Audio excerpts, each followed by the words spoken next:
Muy buenas noches para todos, sean bienvenidos. Hoy tenemos a una invitada supremamente especial, entre otras cosas porque no es habitual contar con personalidades de Colombia que traten estos temas, así que también es un honor, he aprendido bastante. Estamos con Isabel Cuervo, periodista internacionalista, así que bueno, muchísimas gracias por acompañarnos. No, al contrario, muchísimas gracias a ti, Alejo, por traerme a tu espacio, a tu canal, lo cual pues agradezco muchísimo. Me alegro mucho también que la invitación sea para abordar el tema de Colombia, ya que estamos pues en una recta final hacia las elecciones presidenciales de este año. Así es, bueno, efectivamente en la medida en que nos acercamos a esos momentos en elecciones de Congreso, marzo, presidencia, mayo, segunda vuelta, junio, pues es necesario abordar cada vez más temáticas y preocupaciones que tenemos en el país. Así que bueno, yo sé que específicamente abordas más el tema internacional, incluso más allá de que todavía esta diada izquierda y derecha es utilizada, tú ya nos insistes también de abordarlo desde una visión globalismo, patriotismo, ¿no? Todo este orden supranacional que quiere borrar la identidad, acabar con los estados-nación. Pero bueno, entre todos esos problemas y entre todos esos poderes, al menos el más urgente de momento puede ser la situación y el contexto en Colombia.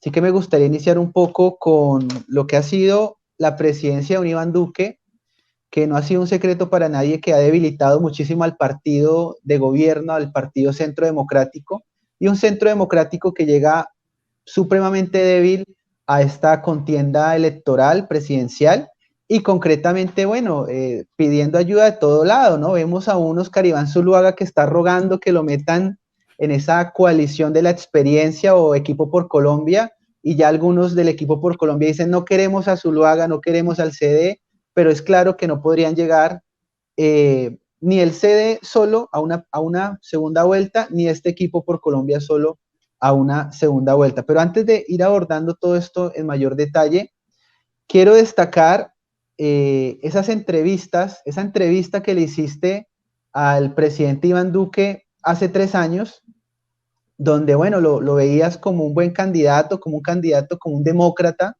un defensor de las instituciones, una persona brillante que de alguna manera iba a salvaguardar esa seguridad democrática.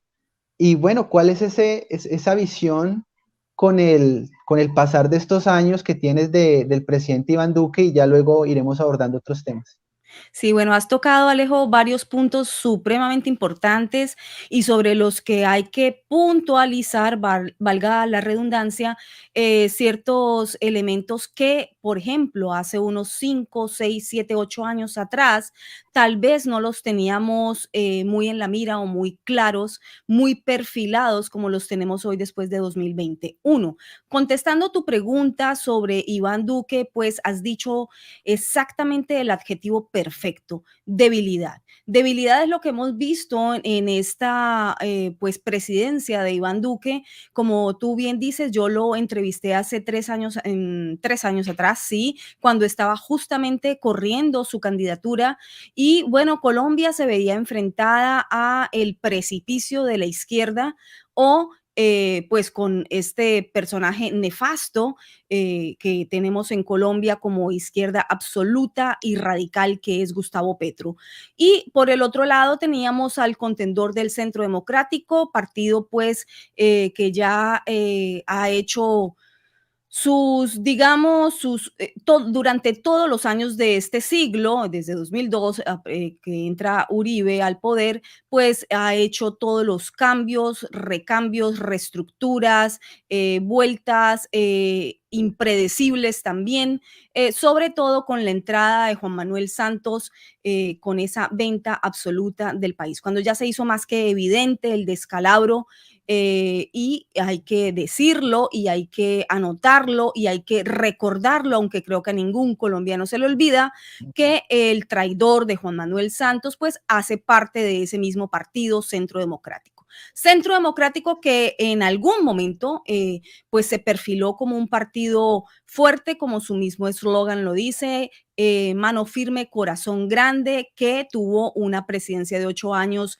de un Uribe, en donde enrutó al país, te guste o no te guste las vías por donde lo enrutó, pero lo enrutó a tal punto que puso al país completo a no solamente a prosperar en términos económicos, la data lo dice, los números lo dicen, son hechos factuales y son hechos que hay que recordar y no olvidar, porque una cosa es querer hablar desde el sentimiento, desde el apasionamiento, desde el corazón, y otra cosa es lo que nos corresponde a los periodistas, que es decir la verdad dura y pura bajo evidencia, bajo datos, bajo lo que ha ocurrido realmente en la historia, los hechos factuales. De eso no nos podemos esconder, de eso no nos podemos, digamos, olvidar, ni lo podemos omitir. Eso es un hecho. ¿Qué ocurrió en esos 8 años de gobierno de Uribe? Bueno, ya todos lo sabemos, vimos por dónde, te decía, enrutó o no al país, cómo lo entregó en términos económicos, cómo lo entregó en términos de respeto o de solidificación de las instituciones, cómo lo entregó también a ojos del mundo internacional, lo cual es supremamente importante para Colombia, dado que Colombia no puede llevar esta lucha frontal con una guerra que tiene desde hace más de medio siglo instaurada en su país por dentro, pero que no se le llama guerra. Una guerra absolutamente compleja, difícil de manejar y determinar. Bueno, esos son los datos. ¿Qué pasó también? Bueno, también hay unas investigaciones que están abiertas, han investigado al presidente Uribe en múltiples ocasiones, no hay hasta el momento ningún fallo de ningún tribunal que lo condene en un sentido o en otro, pero también están allí los testimonios de los falsos positivos, etcétera, etcétera. Sobre ese tema escabroso, difícil, complejo de los falsos positivos, incluso yo tengo un apartado dentro de un libro que en algún momento espero que salga, porque cuando cubrí guerra en los 90 en Colombia, pues pude presenciar con gran tristeza, te lo tengo que decir, con gran dolor, lo que eran pues las venas, ¿verdad? Ocultas del país. Allí hay unos relatos importantes que el país debe conocer sobre los falsos positivos, porque los falsos positivos no nacen con Uribe, no se establecen con Uribe. Y bueno, entonces esos detalles yo creo que los vamos a dejar para esa historia para cuando se publique. Sigamos más adelante. También es cierto que ese mismo Centro Democrático en el que se creyó toda esa parte derecha que se le llama la derecha del país, pero que realmente el nombre propio del partido lo dice Centro Democrático, y siempre yo también lo señalé como periodista durante mis coberturas de 2002, 2004, 2005, 2006. Dije, cuidado, una cosa es lo que el pueblo quiere ver y otra cosa es lo que el partido está haciendo. A veces me decían, Isabel, pero es que este es el partido de ultraderecha. Yo nomás me reía. Parece que ahora lo tienen mucho más claro muchas más personas, porque los hechos se abofetean en la cara de todo el mundo, y bueno, van comprobando y van confirmando que tal vez esos polos, esos extremos que se creía que existían al interior de ese partido, pues realmente no existen. Es centro democrático, no derecha, mucho menos ultraderecha. Ojalá en el país existiese una derecha tan sólida, tan conformada, tan poderosa como la ultraizquierda que existe en Colombia. Entonces pasamos a un Juan Manuel Santos que, como te lo dije hace unos minutos, lo considero el traidor absoluto, no solamente del país, sino pienso que también del partido. No tengo evidencia alguna que me compruebe que el partido del Centro Democrático o Uribe estuviesen de acuerdo para que esto fuese una línea de acción. Lo que hizo Juan Manuel Santos fue absolutamente vender el país a la delincuencia organizada que incluso el día de hoy, mira lo que es la vida, no hay coincidencias, no hay casualidades.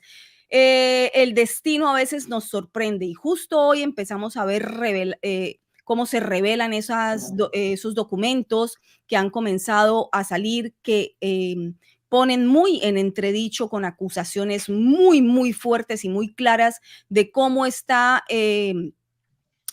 jugando desde hace muchos años, desde 2013, según los documentos emitidos hoy por el asambleísta Villavicencio del Ecuador, en el que demuestra cómo con esa confabulación generaron todo ese entramado de delincuencia organizada entre ese Ecuador de Correa, entre Juan Manuel Santos en Colombia, con Alex Saab, con la cúpula de desgobierno venezolano, con Chávez, bueno, en fin, ahí lo estamos viendo con todo esos, la izquierda unida de América, ¿no? No es para mí ninguna sorpresa. Tengo que acabar de leer esta noche la documentación que he recibido.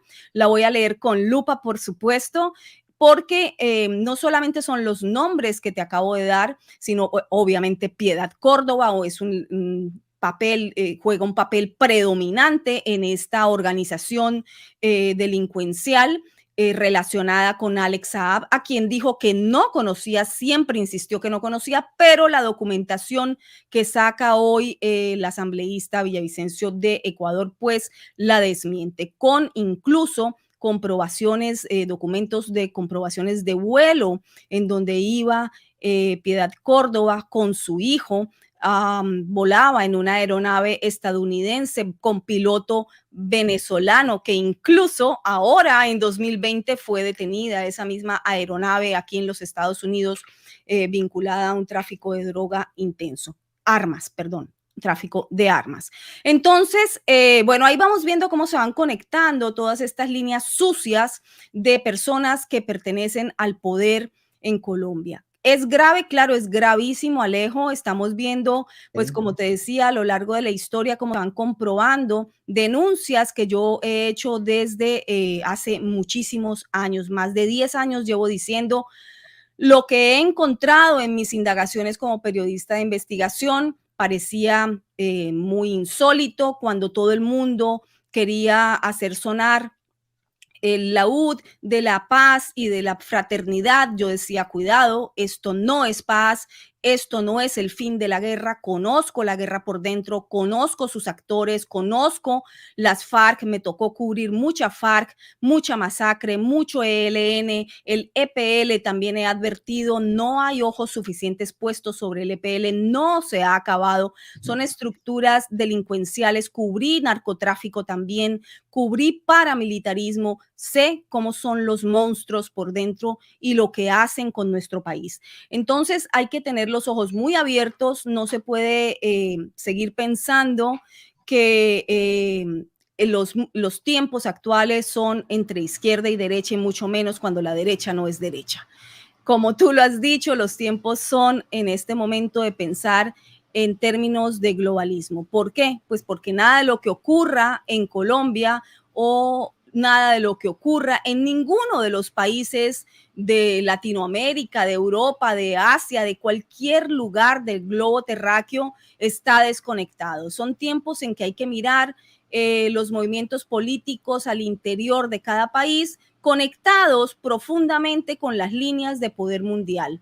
Esto, pues obviamente antes, hasta hace muy poco, pertenecía a los discursos que los medios hegemónicos de comunicación señalaban, de discursos de conspiración, de teorías de la conspiración, pero nada mejor que el tiempo y que un día tras de otro para que las personas puedan comprobar hecho a hecho, paso a paso, cómo se van sucediendo los movimientos de las fichas de poder y cómo de un día a otro, por ejemplo, en 2020 nos vimos encerrados, toda la población mundial siendo víctimas de una gran jugada del globalismo. 2020 lo titulo yo el año del golpe globalista, porque ese es el año en que comenzó realmente a darse cuenta la población mundial de lo que se venía moviendo por los artilugios del poder de la gran élite económica mundial desde hace muchas décadas atrás.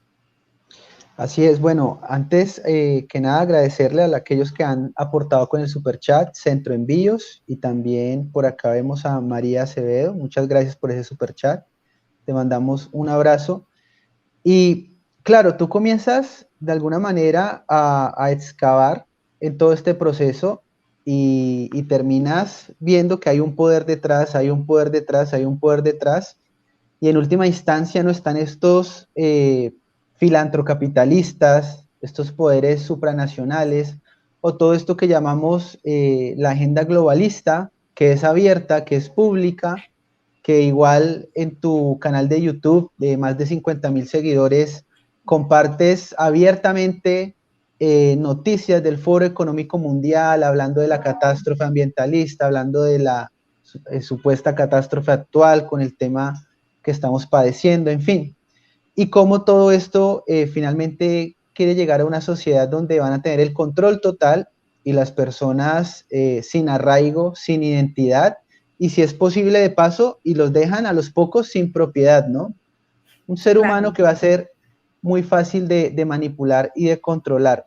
Entre todas estas fichas, porque es innegable esa relación entre Soros y Santos, y Soros, lo que fue Soros en el proceso de La Habana, con todas estas organizaciones y ONGs que nacieron en ese entonces para recibir estos miles de millones, también tú encuentras este tipo de conexiones entre Soros y un Iván Duque, o ha sido Iván Duque en el pasar de estos años una ficha clave para de alguna manera crear en Colombia, digamos, las bases o las estructuras para esa agenda globalista, para que se lleve a un paso más allá, porque claro, en su momento efectivamente yo voté por Duque, es decir, en su momento, igual al otro lado teníamos a Gustavo Petro, no era mi candidato, pero qué más se podía hacer en ese momento? Y claro, él tenía unas propuestas, libre mercado, reducción del tamaño del Estado, en fin, propuestas que les gusta a los sectores de la derecha, la autoridad, la ley, el orden, la seguridad, en fin. Pero vemos que, bueno, efectivamente pareciera que terminó gobernando no solo para la oposición, sino para otros que están más allá. Entonces, incluso, no sé si llegaste a tratar esto en tu canal, cuando Duque entrevista a Klaus Schwab. El año pasado, Duque entrevista al director del Foro Económico Mundial, entonces le dice, señor Schwab, ¿cómo podemos crear ese gran reinicio en Colombia, ¿no? Y el tema ambiental y el tema del bicho, en fin. ¿Crees que ha sido clave? ¿Crees que lo pusieron allí, digamos? Hay otros poderes que están interesados en que llegara él y no Petro. Y la paradoja que podría dar esto, es decir, Petro no sería candidato también del globalismo o sería candidato del globalismo, pero de otros filantrocapitalistas y de otras organizaciones. Así exactamente como lo has dicho. Colombia en este momento está en una encrucijada en que por ninguno de los lados se va a escapar al globalismo. Colombia ya es parte de ese poder mundial que domina la geopolítica actual. Es decir, Colombia está infiltrada por este espantoso y nefasto movimiento del globalismo desde hace muchos años.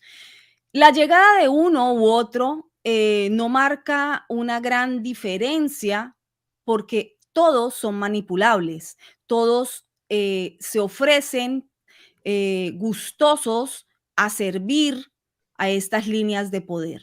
Pero ¿cuál es la diferencia? La diferencia es que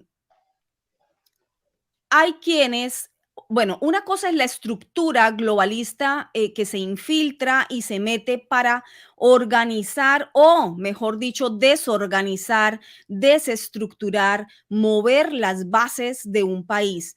Y se repite el mismo esquema país tras país. Chile, Ecuador, en Venezuela, aupado por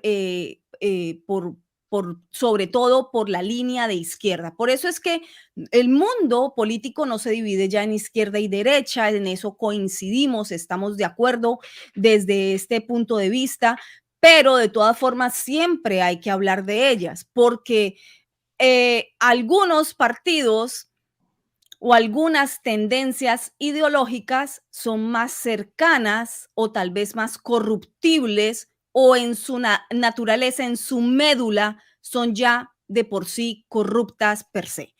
Estamos hablando, obviamente, de la izquierda y la ultraizquierda que ha recorrido pues Latinoamérica y tuvo el mapa rojo a inicios de este siglo. Todos lo recordamos. Y tal parece que para allá vamos otra vez.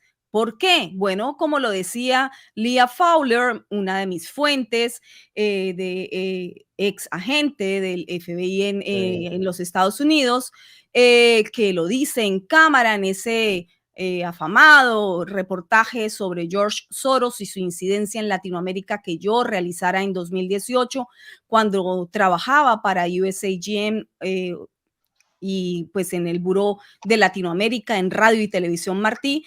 Lo lanzo justamente después de entrevistar a Iván Duque antes de que fuesen las elecciones presidenciales en Colombia, con el fin de alertar lo que nadie sabía, de lo que nadie hablaba y lo que estaba ocurriendo y lo que venía, que eran esas redes de poder inmenso estructuradas al interior de Colombia por medio de organizaciones no gubernamentales y medios de comunicación que están en Colombia.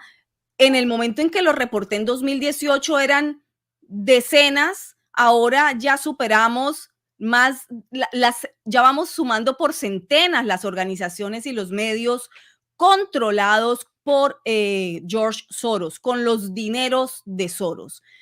Esto no es de extrañar, este es el modus operandi de este gran injerencista de las naciones como lo es Soros. Ya lo ha hecho en muchos países.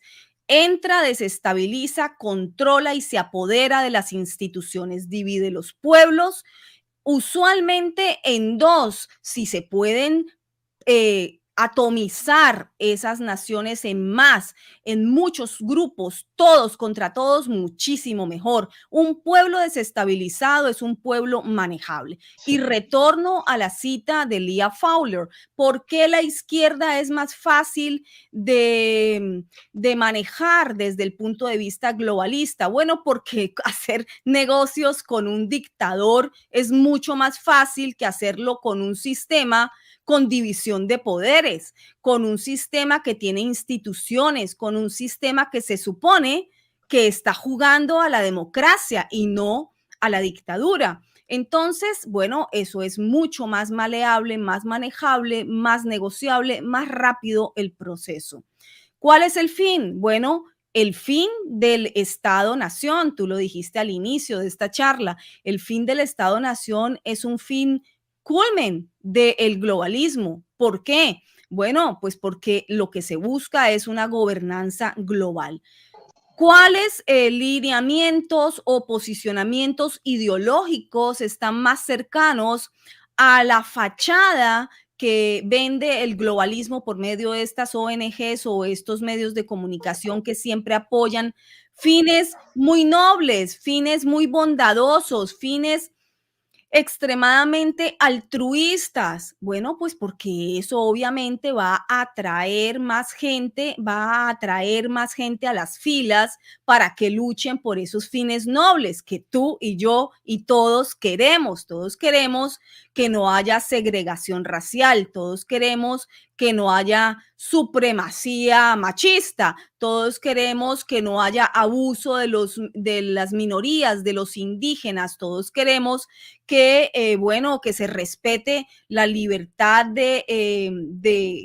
del ser humano, todos que, ¿me entiendes? Esas son las banderas que se buscan. Por eso, miren bien los paralelos con el famoso proceso de paz de Juan Manuel Santos. Cuando yo decía, se apoderaron de la palabra paz, esto no es paz, esto es un negocio que se va a firmar en La Habana, territorio nada neutral, entre unos ultra recontra bandidos que han sumido a Colombia en terror absoluto y van a ir marcando los puntos que quieren que sean negociados, nunca mejor utilizada la palabra negocio, porque eso es lo que fue, es el lavado de activos más grande de la historia de la humanidad, que ocurrió justamente en el paraíso socialista del Caribe, en Cuba, que lleva más de 60 años con el mismo sistema sin derecho a voz ni a voto del pueblo,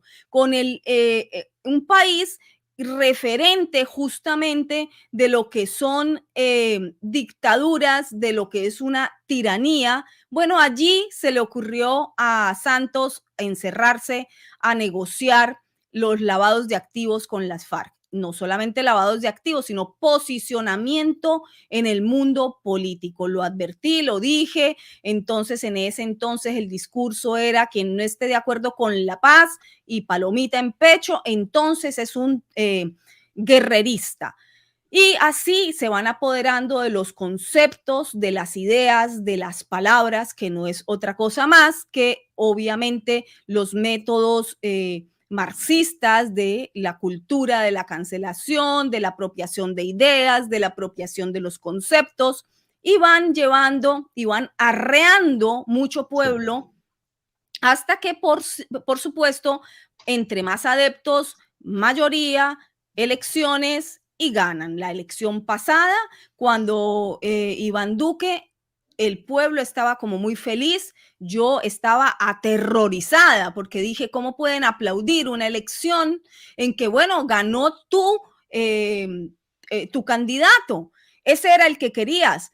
Pero ojo, es que la mirada no puede ser aquí, absolutamente presente. Hay que mirar en las democracias y más en las democracias en construcción, democracias tan imperfectas como la colombiana, mirar a futuro. Ok, si es tu candidato y ganó, a trabajar y a ser vigilante con él. Yo misma se lo dije a Iván Duque terminando la entrevista.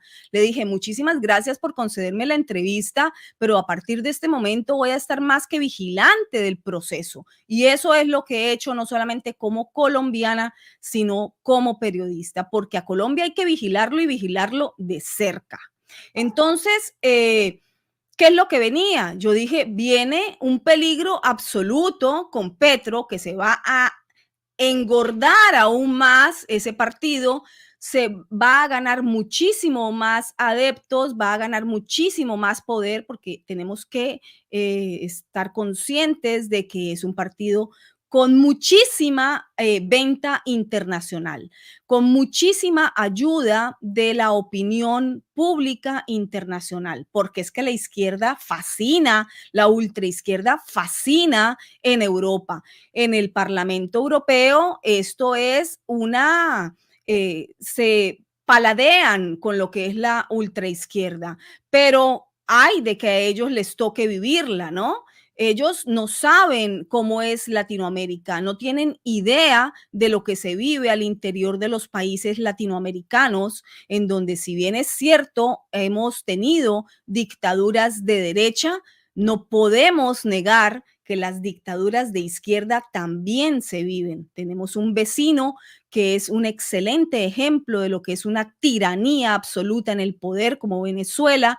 Ya hemos nombrado a Cuba, 60 años sin derecho ni siquiera a opinar, a hablar. Nadie habla de esos presos políticos allá adentro. Todo el mundo pasa de plano de lo que pasa en Cuba, porque qué dicha el guaguancó, el cha-cha-cha y las palmeras, y vamos allá a hacer turismo, para engrosar las arcas ya bastante gruesas de la dictadura cubana, que se engrosan obviamente con dineros de Venezuela, y cuando se le acabe Venezuela, bueno, se le acabó la Unión Soviética, siguió con Venezuela y ahora están buscando la joya de la corona, que es Colombia. Colombia es rico, claro, riquísimo en recursos, pero sobre todo los dineros del narcotráfico controlados por estos grupos criminales como son las FARC y el ELN.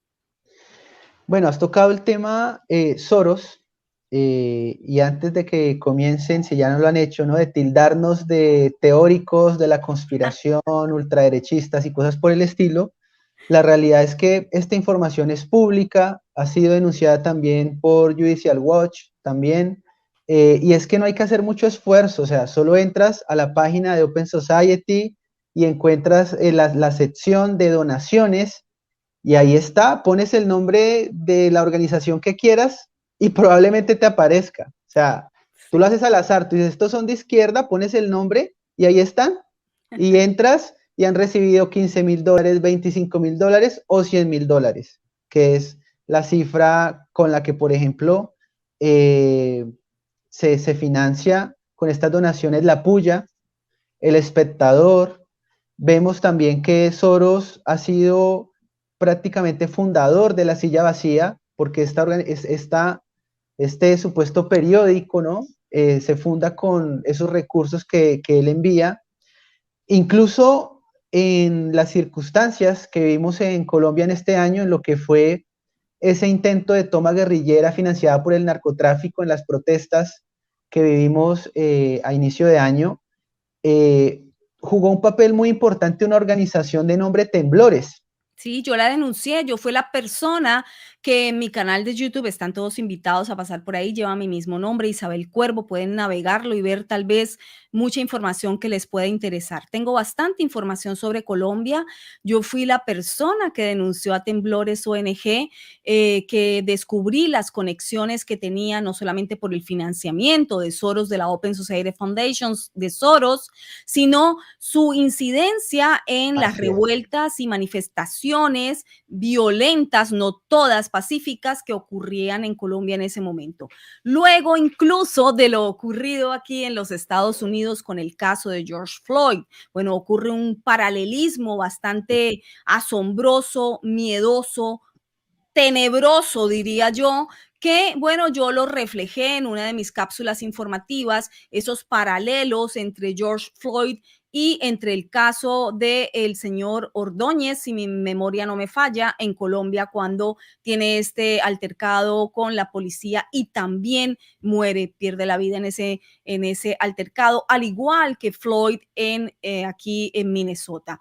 Los paralelos no son solo eso, los paralelos son los dineros de Soros detrás de estos casos. ¿En qué sentido? Bueno, organizaciones no gubernamentales, una en Minnesota que se llama Minnesota Freedom Fund, un fondo de libertad de Minnesota, operado, dirigido por una persona que se llama Tonja Hansen, si no me falla la memoria también, Tonja Hansen, dirigido por esta persona que había recibido tan solo unos meses atrás unos dineros importantes de la fundación de Soros. ¿Para qué? Para llevar un proyecto que se titulaba We Rise, nos levantaremos. ¿Cuándo? En 2020. En 2020 comienzan las revueltas en los Estados Unidos en el verano de 2020 a raíz del suceso de la muerte de George Floyd a manos de un policía. Bueno, yo dije aquí, ¿qué es lo que está ocurriendo? Esto es el detonante de algo mayor, porque la violencia era muy fuerte y además los grupos eran muy organizados. Nada más evidente para un periodismo de investigación que hay algo que organiza el desorden. Cuando el desorden está organizado, tienes que ir detrás de esa información para ver quién lo organiza, cómo lo organiza y sobre todo, pues seguir los dineros que están financiando estas organizaciones. Eso fue lo que encontré tan solo como 5 días después de comenzar las revueltas en los Estados Unidos. Encontré este financiamiento dirigido al Minnesota Freedom Fund, en donde Tonja Hausen hacía parte del proyecto, incluso que se denomina Justicia Soros, que opera Soros dentro de sus organizaciones. Esa persona era también quien dirigía, pues, entonces el Minnesota Freedom Fund, y ese Minnesota Freedom Fund estaba ocupando esos fondos dados por Soros tan solo meses atrás en pagar las fianzas y sacar a aquellos que eran detenidos en esas protestas. Nada más evidente, nada más claro.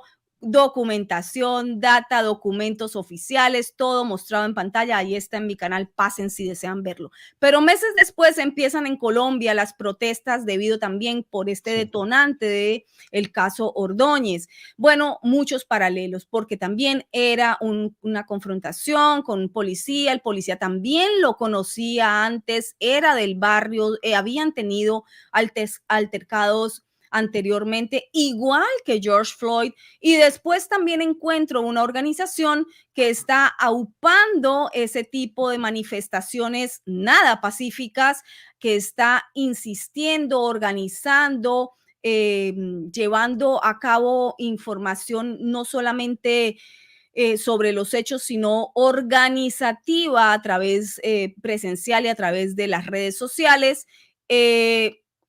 Muy organizada, que se llama Temblores ONG. Entonces comienzo a seguirle la pista y me doy cuenta pues rapidísimo que recibe financiamientos de la Open Society Foundations de Soros.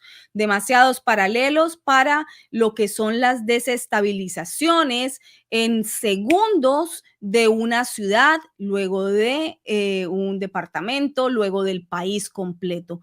Viendo también un último detalle que me parece importante, si me permites, Alejo, viendo también cómo dentro de esas organizaciones de manifestaciones, pues se manejan ciertos parámetros que se siguen, se repiten, ya ocurridos también en Chile antes, ya ocurridos también en Ecuador antes. Así que bueno, esos paralelismos no son casuales, son planificados. Pueden pasar por allí, ver la cápsula, la van a encontrar. Es una realidad y a ese punto iba. Hoy lo exterior está determinando lo interior. Y es una realidad que hoy poderes supranacionales, los billionaires, estos filantrocapitalistas a través de sus donaciones, están teniendo injerencia política en nuestras naciones y la injerencia política que tienen es real.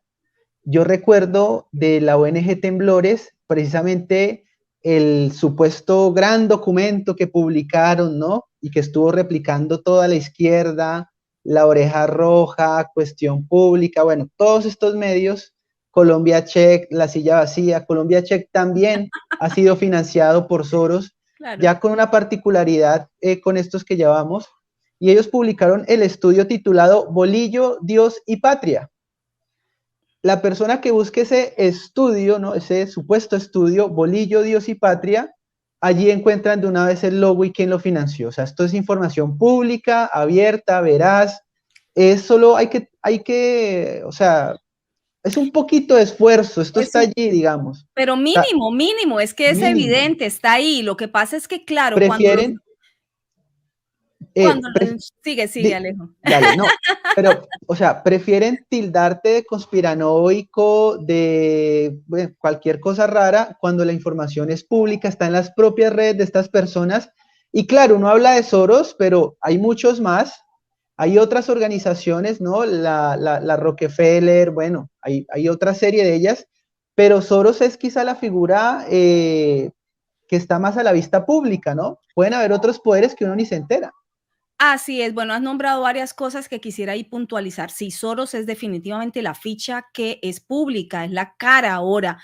¿Por qué es importante? Isabel, Soros no es el único. No, no es el único, por supuesto, pero quien maneja las billeteras de quienes intentan controlar o tomar el dominio global bajo una gobernanza global, pues efectivamente es es el eje central de todo lo que pueda ocurrir, ¿verdad? ¿Por qué maneja las billeteras? Bueno, pues porque se ha dedicado toda la vida a ser especulador financiero, además bastante exitoso, además muy, muy hábil, porque es un hombre, un húngaro que vive aquí en los Estados Unidos con nacionalidad estadounidense, que tiene su organización de especulación financiera en un paraíso fiscal. Por supuesto, porque es que es más fácil criticar desde fuera que desde dentro, ¿verdad? No, una persona que sabe manejar perfectamente cómo se hacen las trampas de forma legal.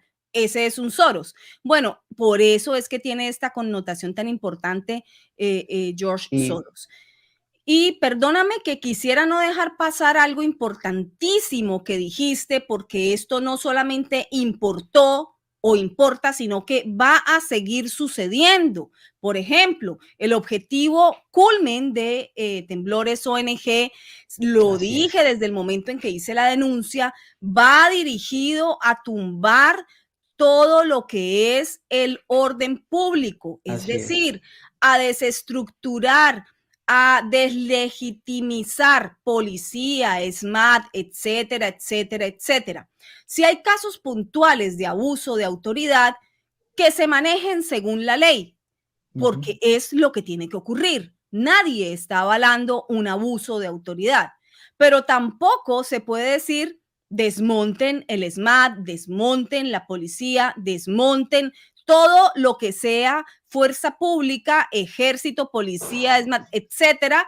Todo es negativo, hay que desmontarlo. Fíjate, es el mismo discurso que se manejó acá en Pasando. los Estados Unidos con abolir la policía. Ese era el discurso, porque hacia allá es que va dirigido. Ese es el objetivo culmen. El final es ese. ¿Qué ha pasado, por ejemplo, con la policía, con el ESMAD y con todos estos grupos de defensa de la ciudadanía en Colombia?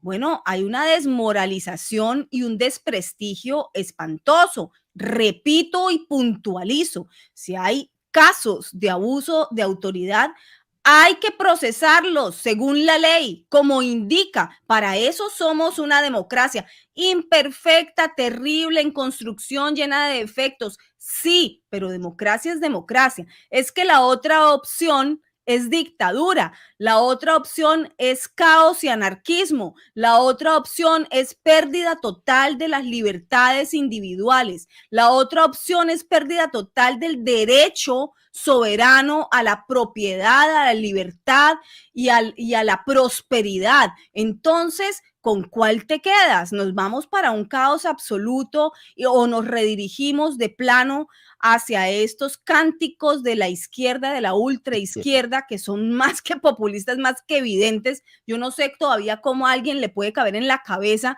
que están diciendo la verdad. Insisto, la mirada desde el exterior de lo que ocurre en Colombia es extremadamente importante.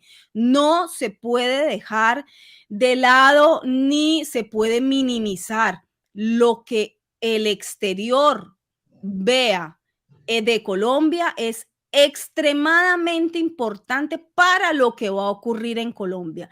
No es gratuito que un Gustavo Petro haya viajado, entre otras, a hacer sus vacaciones de diciembre en España, lo que sea, pues porque es que los oligarcas de la ultraizquierda, pues son los camaradas Givenchy, ¿no? Los camaradas, bueno, él es el camarada Ferragamo, entonces se van a disfrutar de las mieles de las vacaciones en Europa, mientras le piden al pueblo que vaya conforme la primera línea, que luchen por lo que ellos no luchan, que los enfrenten a pedir lo que ellos no se atreven ni siquiera a pedir, porque para manejar muchachadas son expertos, ¿no?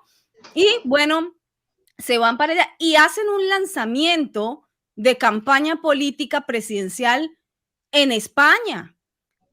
Esto no es gratuito, esto no es porque lo cogió allá a las vacaciones, esto no es porque se fue a renovar su compra de Ferragamos o, como decía una Piedad Córdoba en una entrevista, de la manera más cínica y soez, que ella también compraba Ferragamo por online, por internet, y que hacía su pedido y que le llegaba su catálogo cada año. Estos no son asuntos nimios, ni son asuntos de revistas del corazón, ni de chismes.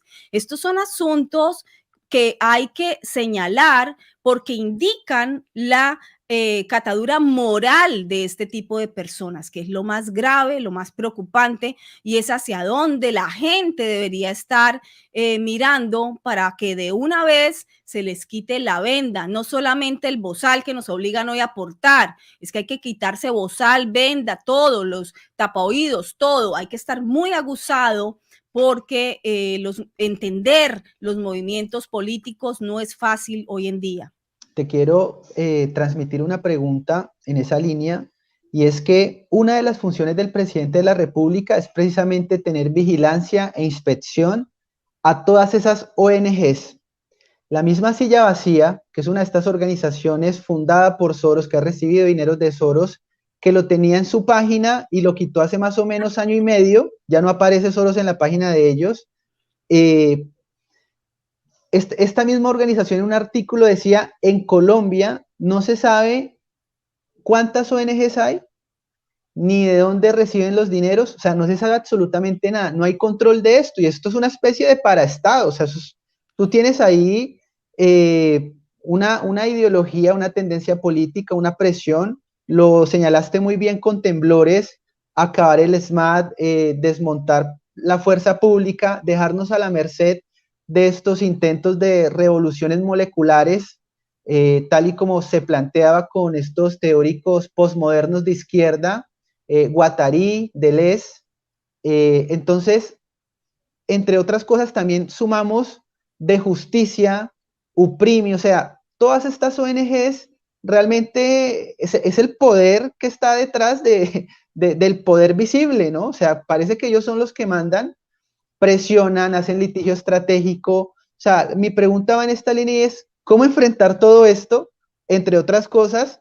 Porque del lado de los patriotas o de la nueva derecha o de la derecha, pues como que no hay un George Soros a la vista, ¿cierto? Toca, acá nos da todavía más independencia porque nos servimos de un sistema de microdonaciones, Patreon, PayPal, etcétera, pero al mismo tiempo, claro, ¿cómo compites contra alguien que tiene $100,000 anuales de Soros, como es la Puya, como puede ser Las Igualadas, El Espectador? ¿Qué hacer para ejercer un control a estas ONGs? O si hace falta, quizá, un gobernante patriota y que regule, controle y que vigile, inspeccione estos dineros, de dónde vienen y para qué son. Pues es que la defensa de la patria, la defensa de la república, hablando pues lo que nos compete en Colombia, es más importante que nunca en estos momentos, porque la defensa de país, de identidad, de nación, es lo que se esgrime a hacer en estos momentos.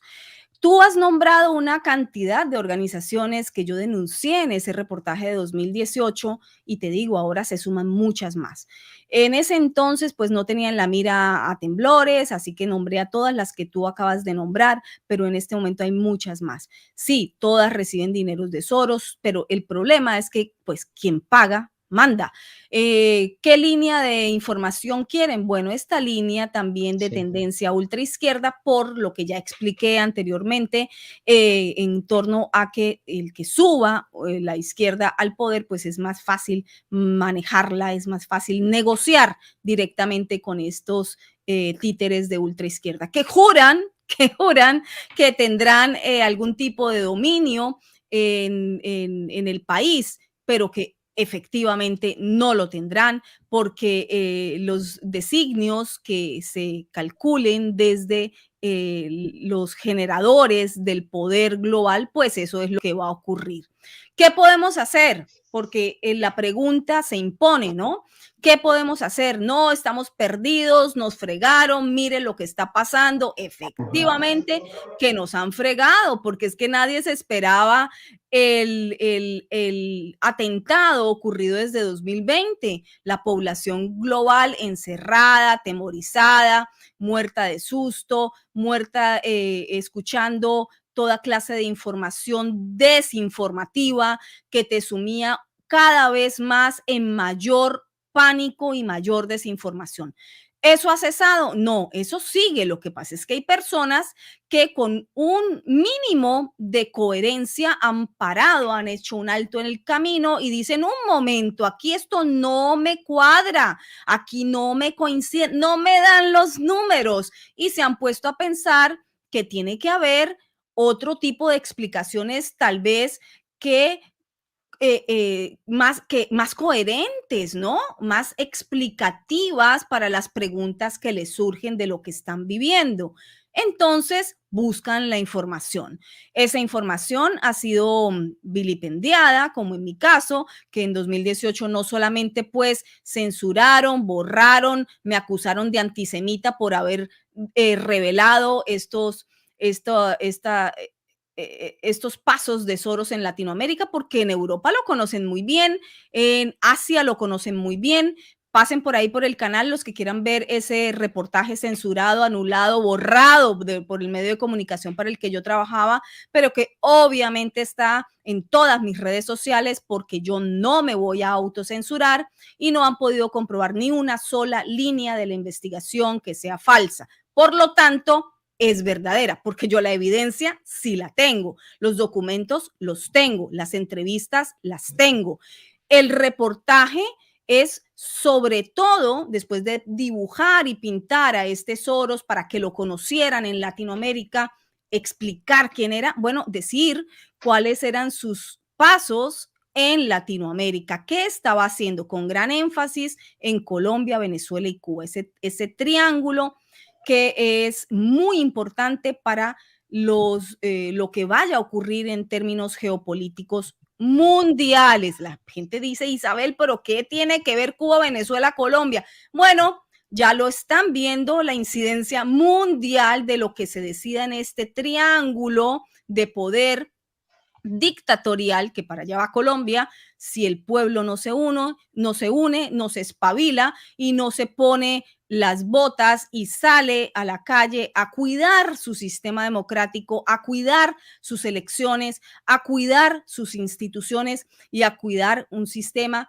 que por lo menos les permita seguir siendo el constituyente primario, como lo es Sí. la Y democracia. un pequeño paréntesis, y es que efectivamente, bueno, eres una mujer tremendamente valiente. Hablaste de la autocensura. Yo normalmente tengo que recurrir a esa autocensura porque uno ya sabe cómo los algoritmos, ciertas palabras y ciertos temas no se pueden tocar. Y otras figuras que están en esta batalla cultural del lado de el intento de poder de alguna manera confeccionar una nueva derecha, también, o sea, también. Y tú eres de los pocos, o quizá la única, que va de frente y publica noticias y en su canal hace videos donde, bueno, abiertamente yo veo un titular de esos y yo digo, quiere quedarse sin canal. O sea, Lo que pasa, entonces, Alejo, es que realmente un gran valor civil, un gran valor periodístico, porque, y bueno, y tú pones eso lleno de signos, de números, escribes eso de formas raras, hablas de forma rara, pero sacas adelante esos videos, esos trabajos investigativos por los cuales, bueno, mi admiración, porque cuando yo toco esos temas, yo publico quizá un video en mi canal en Telegram, pero hasta ahí, pero yo sé que mucho de eso en YouTube me cayó una vez, desinformación médica, sin hablar de medicina, estaba hablando de libertad y aún así desinformación médica. Entonces, bueno, para evitar la censura y que este es el medio de información que tenemos, bastante complicado, así que mi admiración por ese lado. Y una cuestión, ¿tienes candidato o tuviste un candidato a estas elecciones presidenciales en Colombia o tienes quizá algún político? En estos tiempos es normal desconfiar de todos los políticos, naturalmente, pero alguien que sea más afín quizá a tu modo de pensar o a eso que podría ser mejor para Colombia.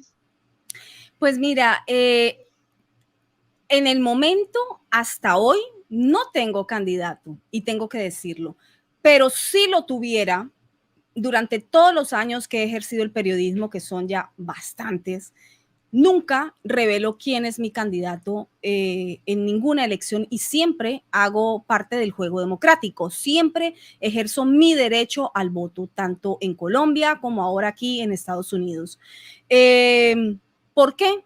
Porque la responsabilidad de un comunicador social, de un periodista, es muy grande y nosotros no estamos exentos a equivocarnos, a fallar, a tener una mirada equivocada. Yo hago mis investigaciones y mis análisis periodísticos conforme a la información que he recabado hasta el momento y en lo mejor de mi buena fe y en lo mejor de mi ejercicio de pensamiento crítico, y lo comparto con el público porque es mi deber, no solamente es mi derecho como periodista, sino mi deber como periodista. Los periodistas no se pueden quedar con sus investigaciones guardadas, lo digo una y mil veces, y por eso pues lo hago, porque cumplo mi deber periodístico.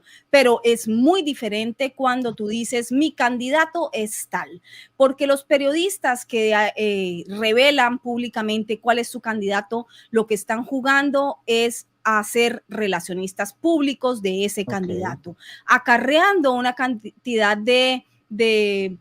digamos, llevando a una cantidad de gente a que vote por ese candidato porque creen en ese periodista. Parte de la responsabilidad de ser periodista es la responsabilidad social. Y yo pienso que cada uno es capaz de analizar, discernir, pensar y además votar por quien más crean que cumple los objetivos que quieren que se cumplan en su país, que además pueden ser diferentes a los míos. Entonces sería pues una gran irresponsabilidad. Lo que sí hago y haré y continuaré haciendo hasta el momento de las elecciones es pues obviamente mirar muy de cerca, estar muy vigilante, entrevistar a todos el mayor número de candidatos que pueda.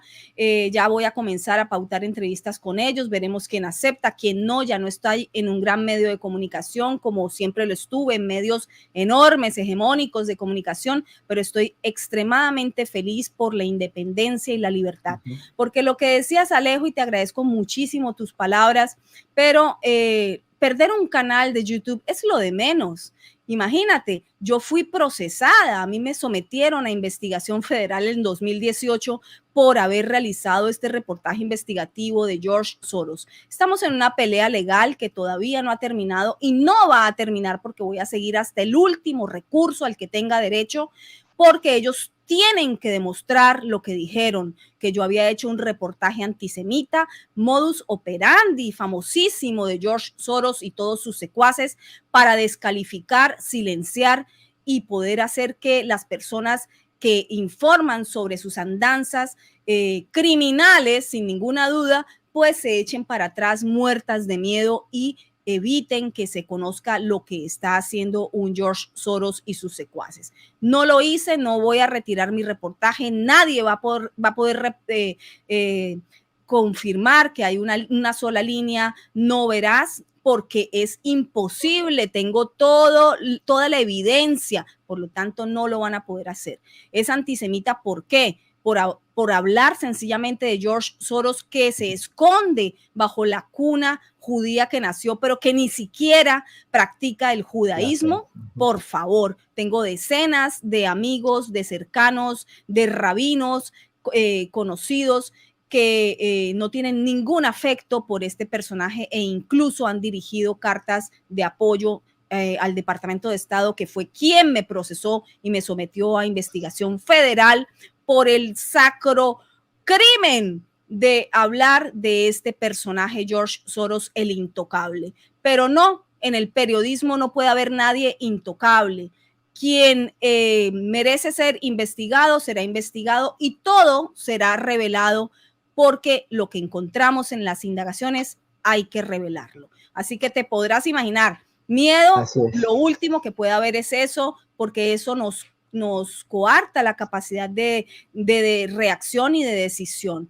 Cierran un canal, abrimos otro, porque la lucha hay que darla por dentro. Uno no se puede autocensurar, uno no puede hacer parte de ese juego vil, macabro, ese juego absolutamente censurador, avasallador de la libertad de expresión. Es un derecho fundamental humano y hay que defenderlo. Te hago una última pregunta y antes de ello, bueno, decirles a las 500 personas que nos están viendo en este momento, primero, gracias y segundo, vayan a suscribirse al canal de Isabel Cuervo, así lo encuentran en YouTube, luego regresan y bueno, gracias a todos los que han apoyado, aportado, aquellos también los moderadores, etcétera, gracias a todos. Mi última pregunta, que igual se nos quedan muchísimos temas, así que seguramente espero nos podamos ver pronto nuevamente, es ¿cómo ves el panorama ya a puertas de la elección presidencial, del Congreso, de Perú, que ha caído, Chile, que ha caído? Habrá que ver los primeros 90 días también de Boric en Chile, pero es una realidad que el continente se ha estado moviendo hacia la izquierda, que Colombia es la denominada tacita de plata, ¿cierto? Parece que es lo último que queda La en la joya de la corona, porque los dineros del narcotráfico, acuérdate, si un Odebrecht unió a los bandidos de Latinoamérica, ¿qué no harán con los dineros del narcotráfico cuando se unan? El mapa latinoamericano se va a volver a pintar todo de rojo. Bueno, casi Y todo. pareciera, sí, sí, viviendo una segunda ola del socialismo del siglo XXI y el sueño de lo que ha sido el Foro de Sao Paulo y actualmente el Grupo de Puebla, ¿no? La creación de una especie de unión de repúblicas socialistas soviéticas en América Latina. O sea, una América Latina de Bolívar, ¿no? De alguna manera, como la quería Chávez. ¿Crees que Colombia va a caer en la izquierda? ¿Crees que realmente Petro en esta ocasión pueda llegar? Debilitado se encuentra el Centro Democrático, su candidato inexistente, nadie despega, está despegando Rodolfo Hernández, quien hace 2 meses apoyaba a Petro y actualmente está criticando a Petro y se ha movido discursivamente a la derecha, pero es un político que realmente no tiene claridad porque hace 2 meses decía otra cosa, decía que Petro tenía las propuestas para arreglar el país, decía que en segunda vuelta, si no llegaba, votaría por Petro, ahora está criticando a Petro, va detrás de Petro, no despega el candidato del CD, te digo, inexistente, no genera absolutamente ni ganas de criticarlo, y la coalición de la experiencia o el equipo por Colombia de exalcaldes tampoco despegan.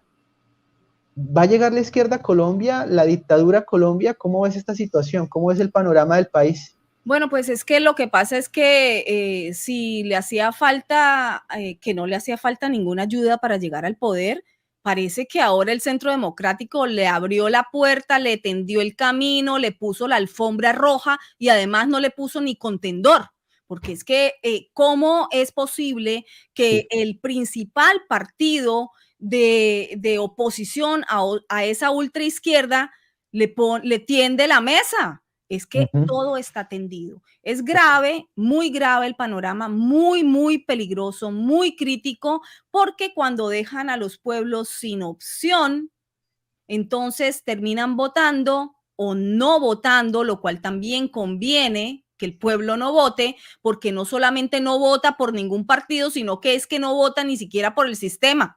Entonces, esa es la situación actual de Colombia. Grave, gravísimo. Lo vengo diciendo hace muchísimos años. Esto es una planificación muy bien estructurada. Lo que está ocurriendo hoy en Colombia con todos esos soportes mediáticos, soportes de organizaciones, pues obviamente va a llevar a una consolidación muy seguramente de esa ultraizquierda. Grave, muy grave. No ves a nadie que de momento pueda frenar a Petro. O sea, no hay candidato. Es que no hay, no solamente no hay candidato, es que faltan estadistas reales. No hay estadistas. Es que Petro tampoco lo es. Petro es la figura perfecta del totalitarismo de ultraizquierda, que además, pues, que un pueblo escoja a una persona con pasado delictivo y con corazón y Como alma de Chávez. criminal, pues entonces Cada pueblo tiene el gobernante que se merece, ¿verdad? Pero entonces, ¿qué hacemos? ¿Hacia dónde miramos? Y miramos hacia el otro lado y no hay nada, hacia el centro no hay nada, hacia ningún lado hay nada. Entonces, ¿qué pasa con el pueblo? ¿Qué hace? Está en una encrucijada. Tú lo has dicho, como Chávez. ¿Cómo era Venezuela para propiciar la llegada de ese Chávez al poder? Ah, no, pues es que todo estaba tendido para que llegara un populista como Chávez, un defensor del pueblo, porque abusos sí habían contra el pueblo sumido en miseria, como en Colombia, gran cantidad de pueblo sumido en miseria, como en Colombia, una pequeña cúpula con el poder no solamente político, sino económico, como en Colombia. Entonces, ¿qué pasa? Bueno, viene un Salvador perfilados desde Cuba, como ha ocurrido en Venezuela, perfiladitos. Cuidado, no estamos hablando de gente que no sepa, no estamos hablando de gente que no esté preparada. Tú nombraste un personaje clave en la estructuración de lo que está ocurriendo y lo que piensan que va a ocurrir en las próximas elecciones cuando se corone Colombia con este ultraizquierdoso, y es Uprinmi. Uprinmi lo vengo nombrando hace años atrás. Uprinmi es una persona extremadamente preparada. Es que recuerden que estos partidos, tú lo has dicho, no solamente tienen unos fondos infinitos en finanzas, en dinero, sino que también estas personas han sido preparadas en el exterior, insisto, en el exterior, porque es que no podemos mirar solamente hacia adentro. El problema se resuelve de adentro hacia afuera, pero de afuera hacia adentro también hay que mirar. Cuando se abandonan las relaciones internacionales, la mirada de cómo están los otros países mirando hacia el interior de Colombia, pues ocurre, por ejemplo, un panorama perfecto para una pérdida de la democracia como lo está en este momento viviendo Colombia. Y me quedo con tus palabras, o sea, no solo le abrieron el camino a Gustavo Petro, sino además le quitaron cualquier contendor, o sea, lo dejaron solo. Y ahí va, no hay, exacto, o sea, parece que todo fuera una obra y llega a este punto, panorama muy complicado. Y bueno, Isabel, muchísimas gracias por acompañarlos. Ha sido un placer. Ojalá podamos vernos pronto. Gracias a todas las 550 personas que nos han acompañado en vivo. Vayan al canal de Isabel Cuervo, suscríbanse, vayan a su Instagram, a su Twitter. Igual también me encuentran a mí en las redes sociales. Isabel, muchísimas gracias. Te mando un fuerte abrazo. Nos vemos Gracias, gracias.